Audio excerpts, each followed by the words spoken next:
अस्सलाम वालेकुम दोस्तों।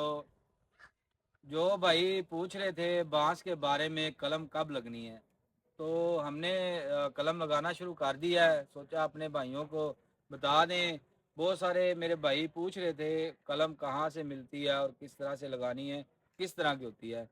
तो कलमें हमने कटवा ली हैं। ये भाई हैं जो कलमें काट के देती हैं। ये पहले सबसे पहले ये दिखा दे। ये कलमें कटवा ली हैं। इस तरह की कलम जो शाख होती है बांस के साथ, ये वो कलम है। वो शाखें हमने कटवाई हैं और इसके ऊपर छिलके हैं अभी। और ये इस तरह आपने नीचे रखनी है, पत्तों के नीचे। ऊपर ये पत्ते इसलिए डाले हैं कि पानी लगाना है, नीचे इसमें नमी रहे, बदतर रहे, धूप ना लगे। अगर धूप लगेगी और जो इसकी ये शाख होती है, आँख जिसको बोलते हैं, जिससे शाख इसने फूटना है, तो ये ख़राब ना हो।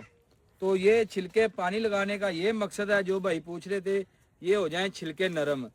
जब छिलके नरम हो जाएंगे, ये छिलका आसानी से उतर जाता है। फिर ये कलम ज़मीन के अंदर लगाई जाती है। वो इंशाल्लाह नेक्स्ट वीडियो में जब लगाएंगे ज़मीन के अंदर, वो आपको फिर बताएंगे। ये इस तरह की कलमें होती हैं। अगर भाई ने किसी ने चाहिए, किसी को जो आप पूछते हैं मैसेज में, तो उनको भी ये मिल जाएंगी, वो रब्ता भी कर सकते हैं।